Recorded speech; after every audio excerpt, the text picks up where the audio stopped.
Assalamualaikum warahmatullahi wabarakatuh. Saya Bayu Aguarista akan mengajak ayah bunda untuk berbagi pengalaman dalam mendampingi putra-putri ayah bunda belajar di rumah. Seluruh dunia mengalami wabah COVID-19 dan Indonesia pun terkena. Nah, dampaknya sangat banyak ke segala bidang, termasuk bidang pendidikan. Nah, sekarang sekolah dilakukan secara daring atau BDR yang disebut belajar dari rumah. Ini dilakukan di SD, SMP, SMA, bahkan perguruan tinggi.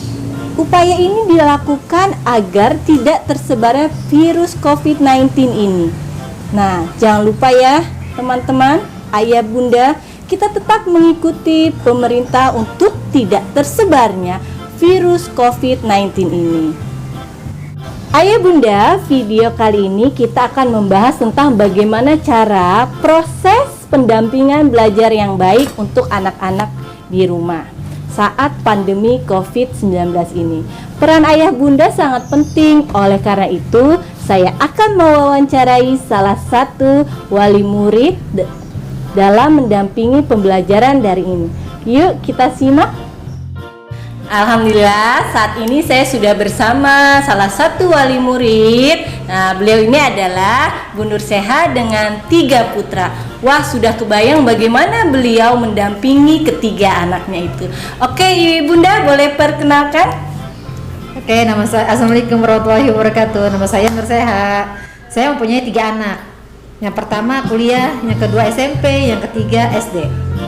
Oke, sudah perkenalannya. Nah, gini ya Bun, semasa pandemi ini saya mau bertanya nih sama Bunda, bagaimana sih Bunda itu mendampingi ketiga anak Bunda? Oke Bunda, nih pertanyaan pertama ya Bun, bagaimana pendapat Bunda tentang pembelajaran daring ini? Kalau menurut saya dalam kondisi seperti ini sangat setuju sekali. Apalagi kalau misalnya daring itu kan ya untuk anak-anak, kalau kita paksakan juga untuk sekolah kan nggak mungkin dalam keadaan seperti ini kan. Iya. Nah, bagus juga sih kalau misalnya belajar dari rumah, orang tua bisa juga memantau lebih jauh lagi, supaya anak kita tahu, oh anak ini sampai di mana nih, sampai pembelajaran ini bisa nggak gitu. Oke, nah dalam mendampingin anak itu apa saja sih Bun yang kendala yang Bunda temukan gitu kan? Biasanya anak-anak, ayo Ma ini tugas sudah datang harus selesai. Jadi Bunda menyikapinya seperti apa? Aduh, kalau kendala banyak ya. Seperti anak nih kalau lagi bete, kita harus bisa, ya kita sebagai orang tua harus bisa sabar. Keduanya, memang kendala itu bukan dari anak aja, dari sinyal ini juga HP jaringan ya Bun ya, internet. Nah internetnya juga kadang putus-putus ya, kita malumin aja lah kalau misalnya gitu kan.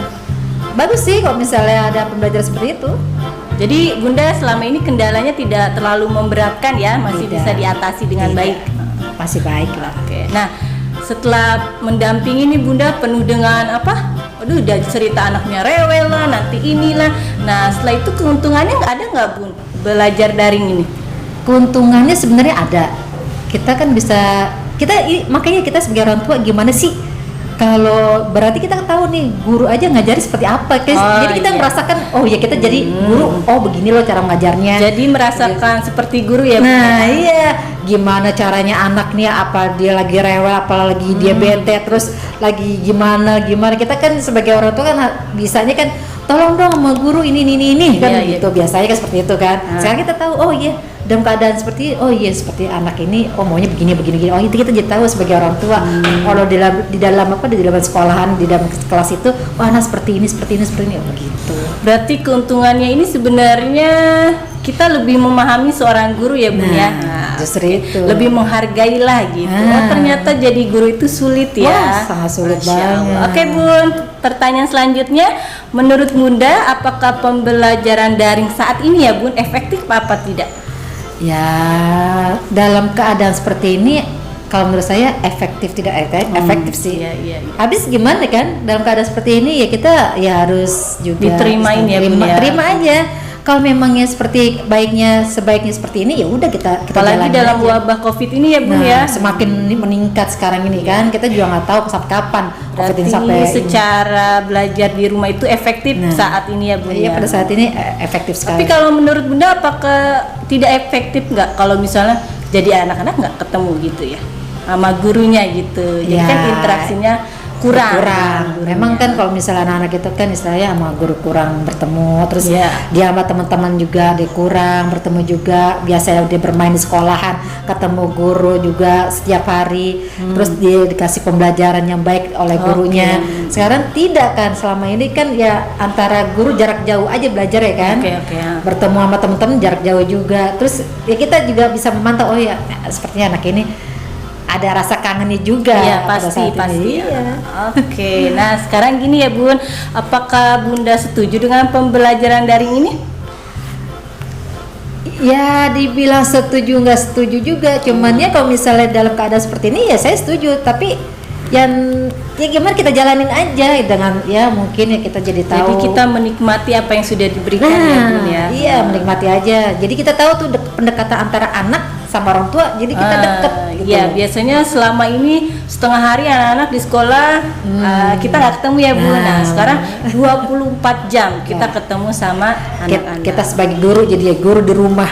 Jadi berarti Bunda ini hebat, jadi guru juga, ngurus rumah juga, wah pokoknya semuanya. Untuk saat ini pandemi ini mengajarkan seorang ibu lebih sabar lagi ya Bun ya. Wah bukan sabar lagi, luar biasa sabar. Luar biasa. Harus luar biasa.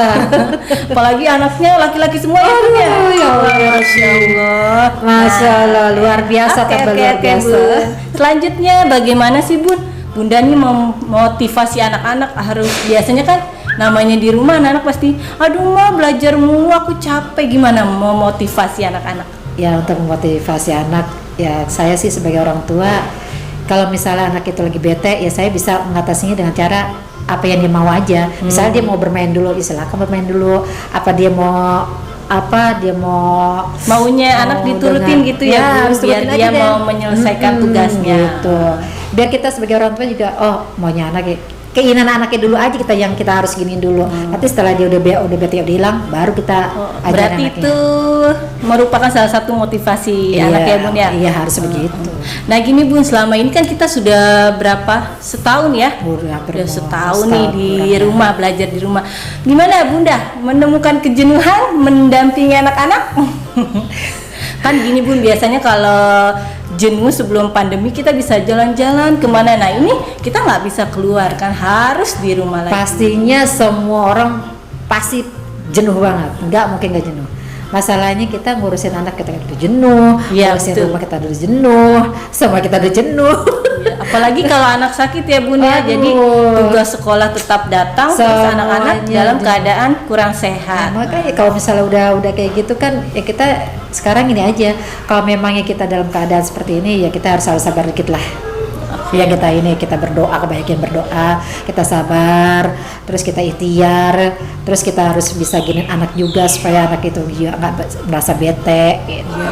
Karena anak-anak belajar di rumah juga demi anak-anak juga ya Bun ya, biar mereka tuh tidak terpapar COVID Nah, ya kan. itulah. Jadi keluarga tuh emang tempat yang paling benar gitu, biar anak-anak tuh terlindungi. Makanya. Oke, nah pertanyaan terakhir ya Bun. Oke.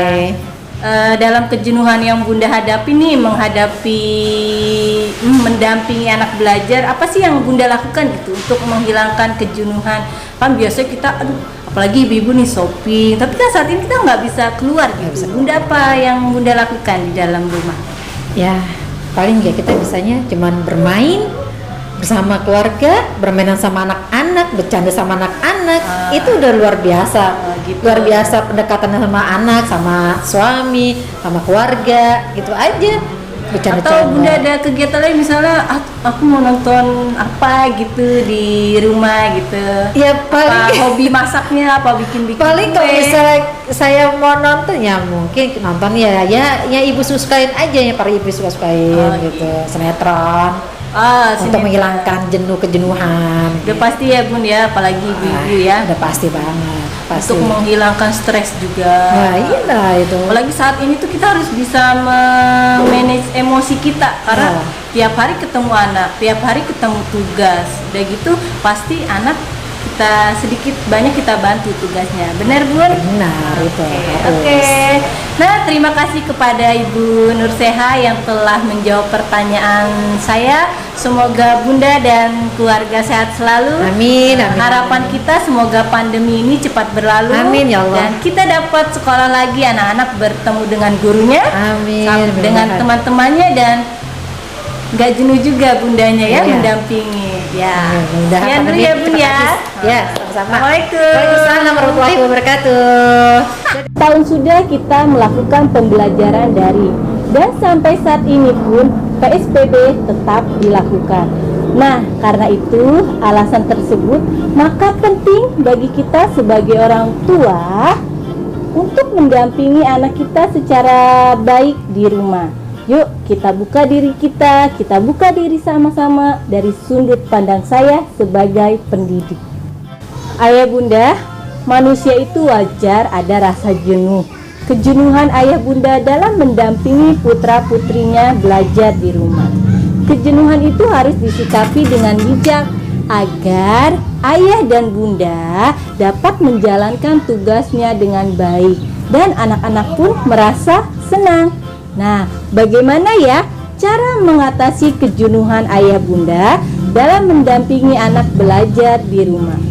Salah satunya yang pertama, tulis unek-unek dari permasalahan bunda, biarkan isi hati mengalir. Nah, ini bisa bunda curhatkan lewat buku diary. Misalnya, bunda sudah sampai meluap ke kesalannya atau kejenuhannya, karena dengan menulis itu dapat meringankan beban kita. Nah, berkuranglah beban kita. Kedua, berkumpul dengan orang-orang yang disayangi. Nah, pada masa pandemi ini kita pastinya selalu berkumpul bersama keluarga. Kita luapkan semua rasa cinta kita kepada keluarga, dan maka dengan itu kejenuhan kita akan berkurang. Ketiga, temukan suasana baru dengan mengikuti kegiatan yang belum ayah bunda pernah ikuti. Misalnya ayah bunda belum pernah nih membuat kue, bunda boleh melakukannya, atau bisa kita melakukan menanam tanaman yang sedang booming saat ini ya. Nah, itu bisa mengurangi kejenuhan ayah bunda. Keempat, perbaiki gaya hidup, rajin olahraga dan makan makanan yang sehat.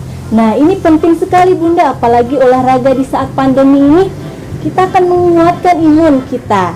Nah, makanan yang sehat pun bisa menguatkan imun kita juga. Nah, dan yang terakhir, yang kelima, yang terpenting adalah hubungan kita terhadap Allah Subhanahu wa Ta'ala. Kita banyak ibadah, banyak mengingat Allah, dan apalagi kita banyak waktu di rumah, dan perbanyaklah ibadah. Itu yang paling penting ayah bunda. Bunda tetap semangat ya dalam mendampingi belajar anak-anak di rumah. Jangan lupa bunda bahagia, anak-anak pun bahagia. Tidak lupa saya ingatkan kembali, tetap mengikuti protokol kesehatan. Besar harapan kita, semoga wabah ini cepat berakhir, anak-anak bisa bersekolah lagi, bunda bisa bahagia lagi.